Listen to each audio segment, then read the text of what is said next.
The wipe patch 14.0.0. Ground Zero, new location in the city center of Tarkov has been added to the game. Ground Zero in the city center of Tarkov. In a large number of infrastructure facilities of the modern city, banks, cafes, restaurants, stores, pharmacies. The most violent clashes between USEC PMC operatives and Amon took place on the premises. Location is intended for beginner players from level 1 to 20. PMCs of higher level 20 plus will not be able to access the location. Scavs will have access at any player level. New starter quests have been added to the location.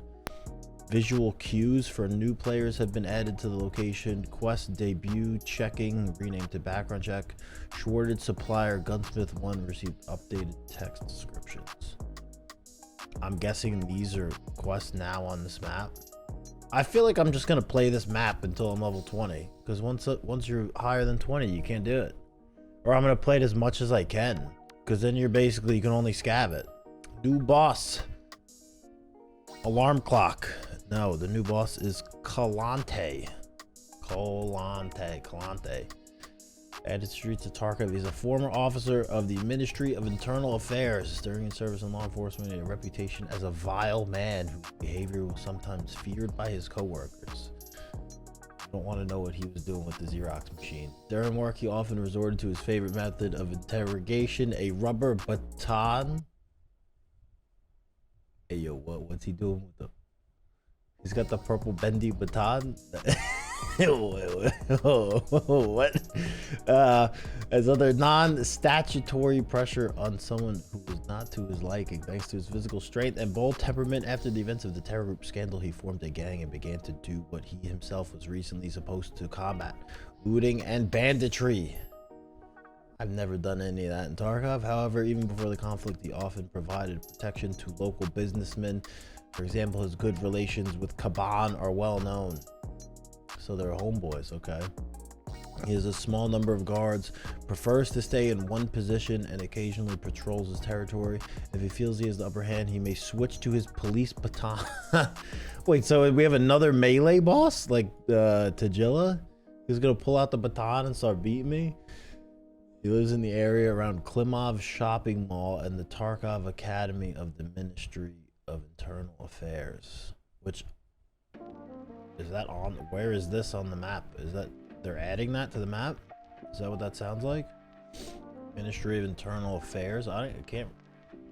I'm guessing they're gonna add that. Kaban's new guards. Boss Kaban is joined by his closest associates Basmak and Gus. Since the time of Kaban's active involvement in business, they have served as his loyal associates. They were the former Lexos car salesman gone rogue, solving many delicate issues for him. Their loyal service and their exuberant character made them the most trusted confidants in their spare time. These two dandies like to dress up. Weird. His dandies like to dress up at Ragman's place and organize illegal street races through the streets of Tarkov. Tuned cars from Kaban's dealership. Basmak and Gus always stay close to Kaban and charge into battle for him. They prefer their unique clothes to their battle gear. What are they in, like furry suits? What do you mean they're unique? What's unique about their clothes? Though there are occasional exceptions, Basmak has a special fondness for machetes. Machete, and Gus for crowbars. So we got Gordon Freeman and Danny Trejo starring as Basmak and Gus on Streets of Tarkov. Shoreline rework. Okay, hopefully this is good. Visually rework most of the landscape, keeping the main points of interest intact. They added a new area, a small cattle farm which is home to smugglers and scavs. Updated the light sources. Okay, so hopefully resort looks a lot better. That's what that means. Optimize most of the location, completely redesign the culling system. Rework location borders, concrete fence replaced by minefields and snipers in most areas. I kind of like the concrete fence, man. I don't know. I didn't mind the concrete fence along the edge of the map. I thought that was fine. Yeah, hopefully it's not like difficult to see where you're going. It might visually make the map look like more open, but I didn't mind the fence.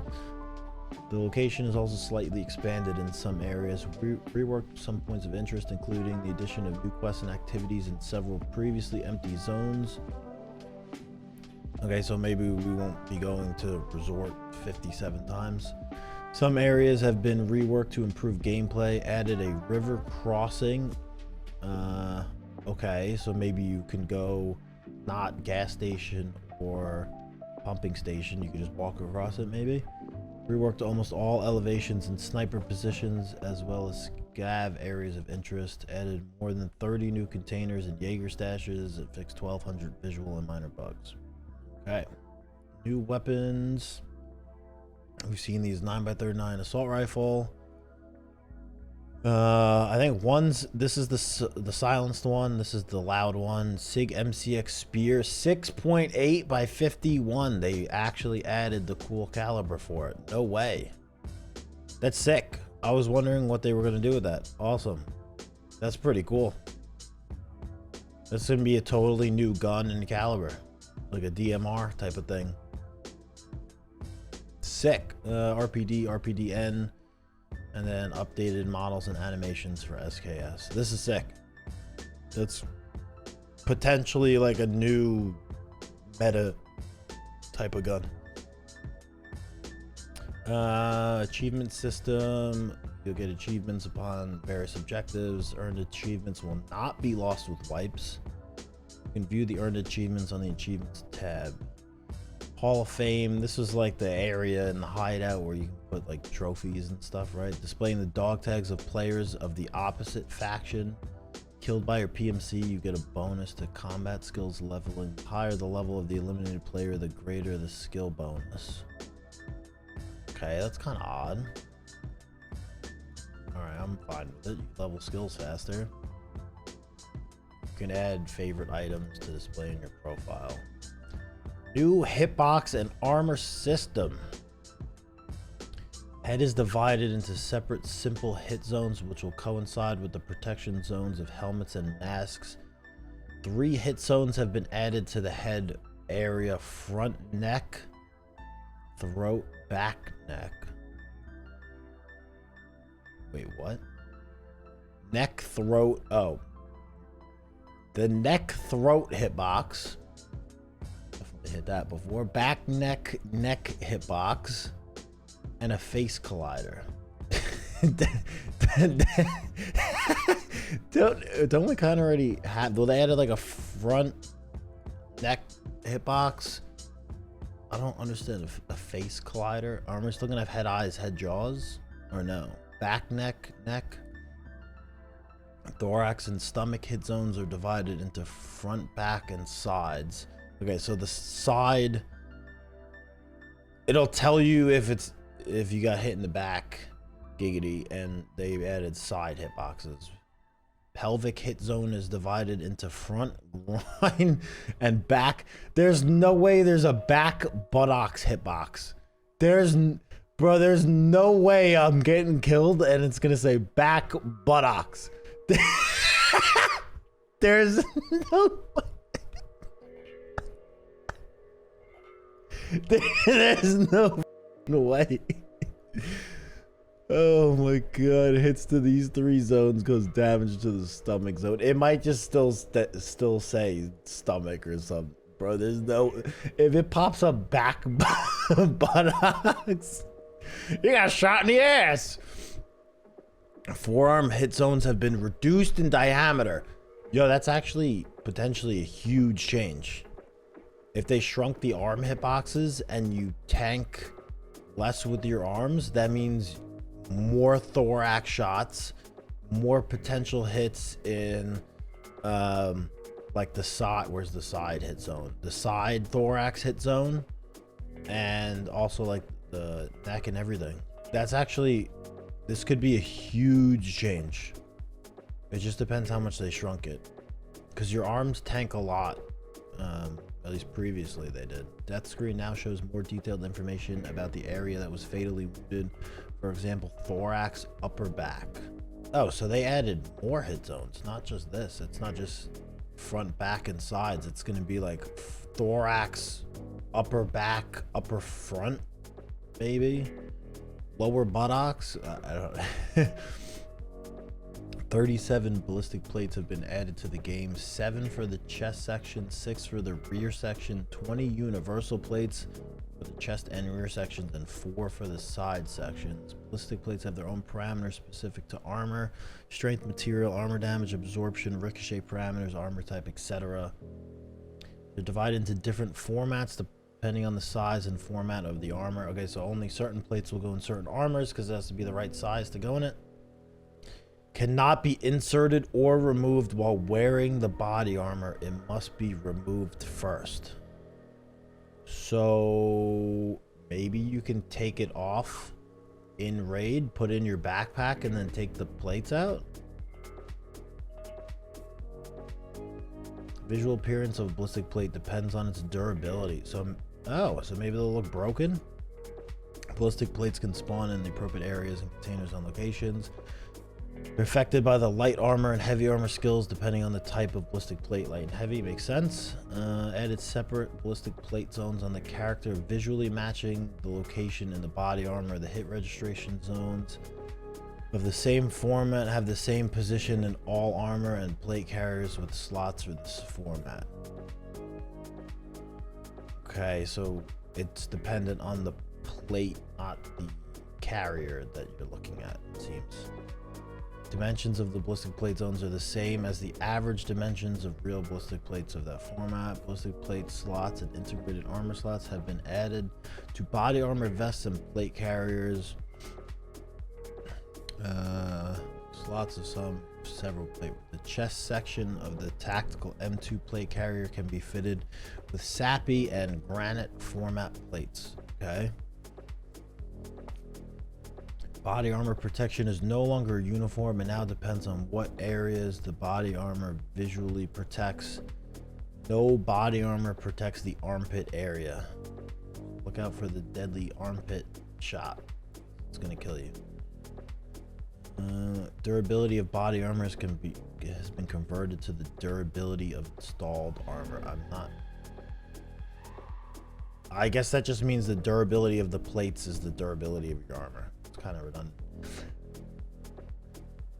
Armored collar that protects the neck hitbox has been added for a large number of body armor. Sounds like you're gonna need that unless you want to get one tapped in the neck. Body armor vest cost, weight, and penalties have been adjusted. Some of the cost, weight, and penalties have been moved to ballistic plates. Integrated armor slots have been added to a large number of helmets. Helmet durability has been converted to the durability of integrated armor. We saw this as like they had like a front armor section and a back armor section on one of the helmets. Integrated armor in body armor and helmets. The protection of armor and helmets is divided into separate zones depending on which section this zone protects, sometimes several zones. These are the slots with integrated armor. Okay, so some of the rigs have like built-in soft body armor that goes in front of the plates. We saw that like the Thor armor had level 3 soft armor in front of the plates on like the thorax and stomach and everything, and the arms. Inspection window, you can see exactly which areas of the vest are protected and what their durability rating is. Integrated armor cannot be removed or replaced. Each integrated armor has its own specific settings, durability, material, blah blah blah blah blah. Integrated armor is affected by the light armor and heavy armor skills. Okay. Balancing, the damage parameter on various armor materials has been adjusted to reflect the new durability values. Okay, so they balanced it. Maybe they'll do more, I don't really know. When repairing armor, durability is distributed according to the following priorities: ballistic plates, chest back sides, and then integrated armors. Okay, so it repairs your plates first. You don't just I don't know. We'll see how that works. I'm sure you can repair them all individually too. You can repair them as separate items. There you go. When repairing helmets, durability is distributed according to priorities. Integrated armor. Okay. Integrated armor can receive an enhancement when it's repaired from the repair skill.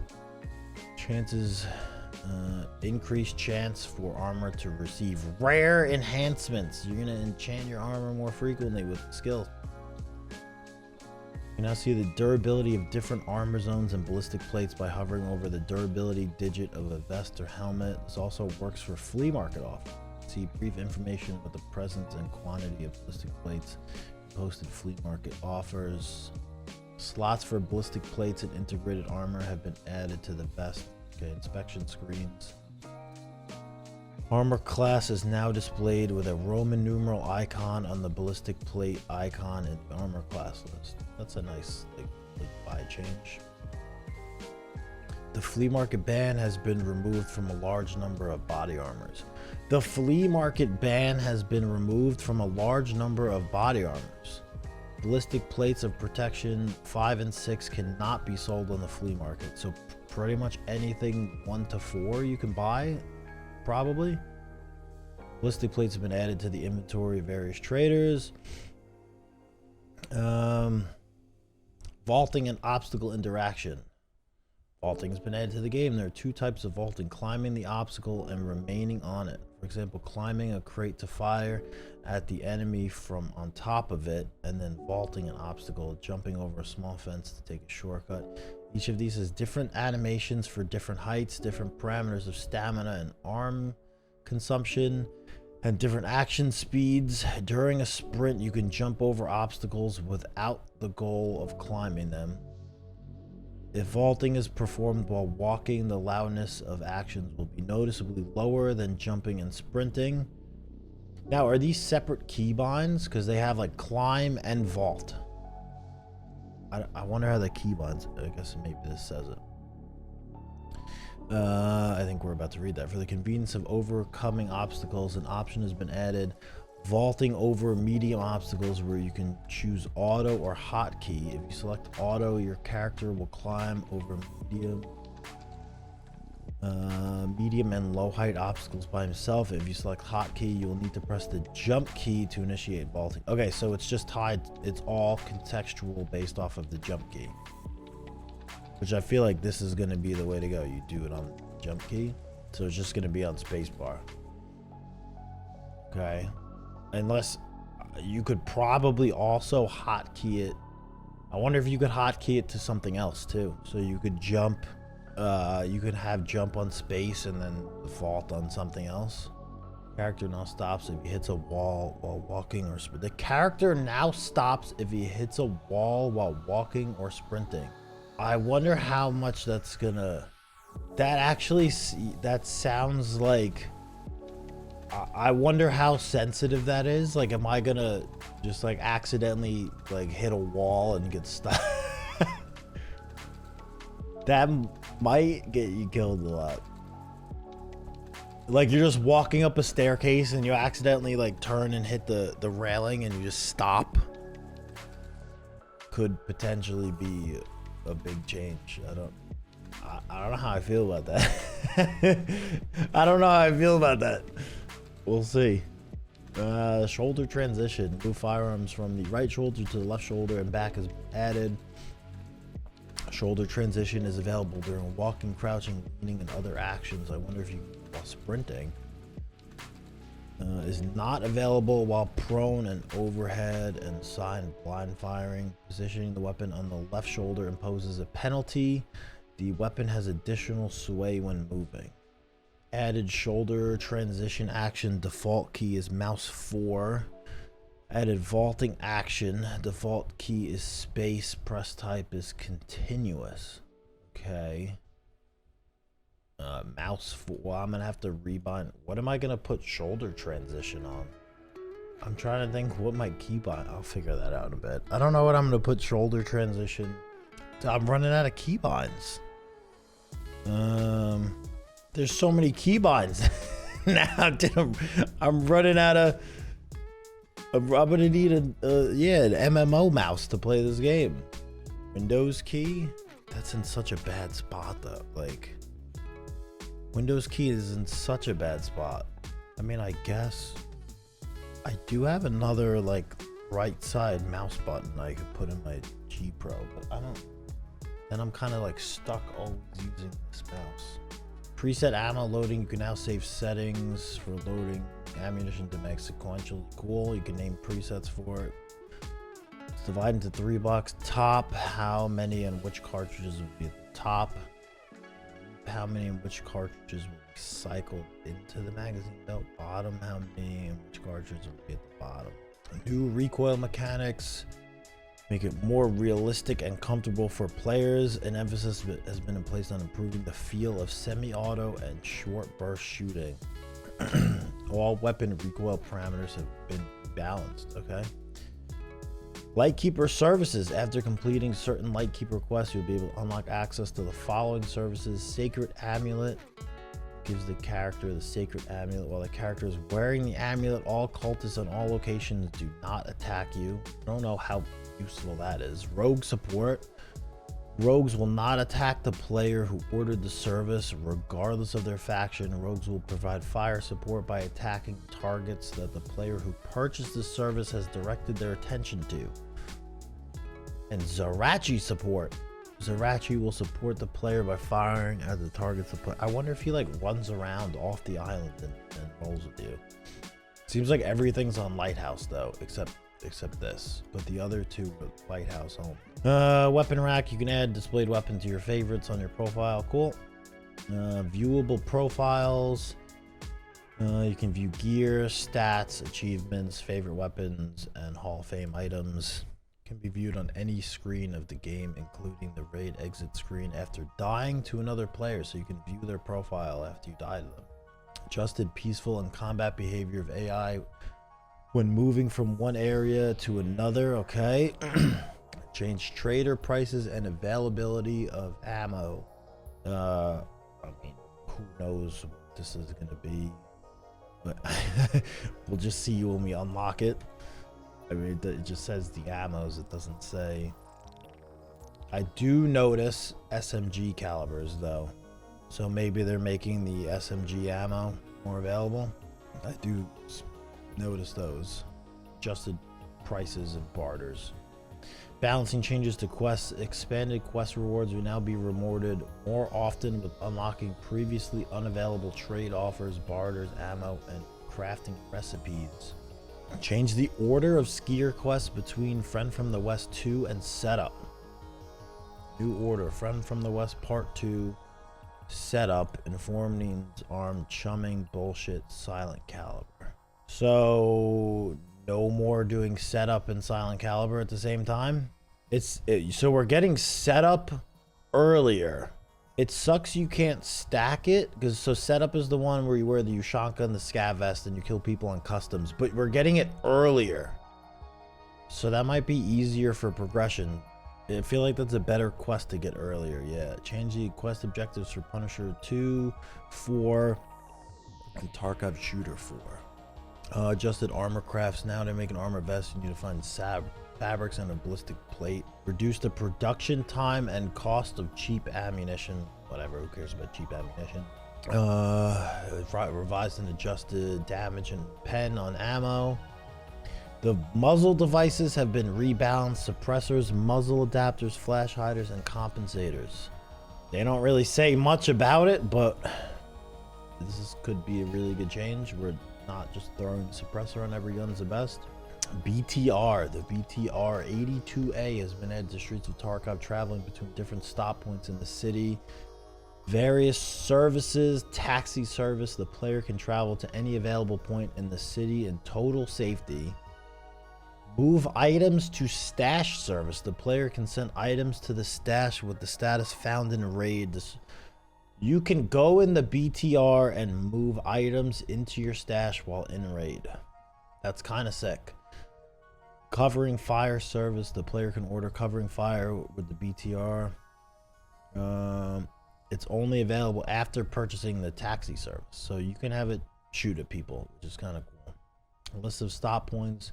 Pinewood Hotel, Cinema, Collapse Crane, Cardinal Apartment, Tram, City Center. The BTR is neutral to all players unless a player starts attacking it first. So don't shoot the big armored vehicle if you don't want to die.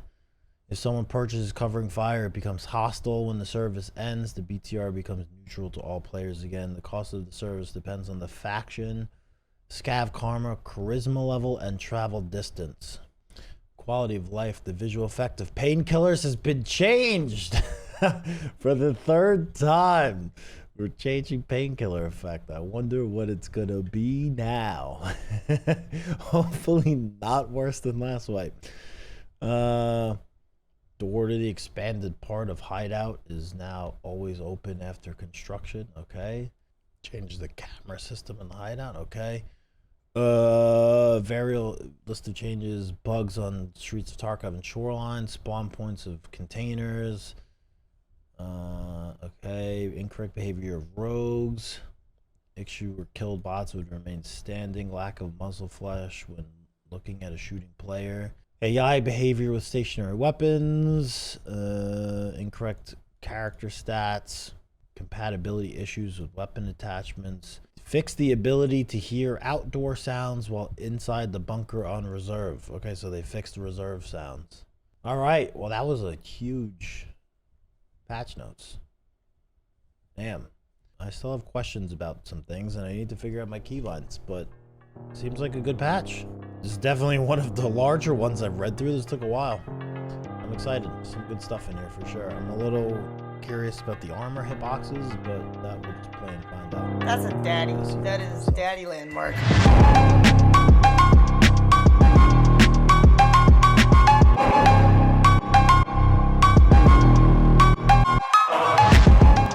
Look at the veins. What the fuck?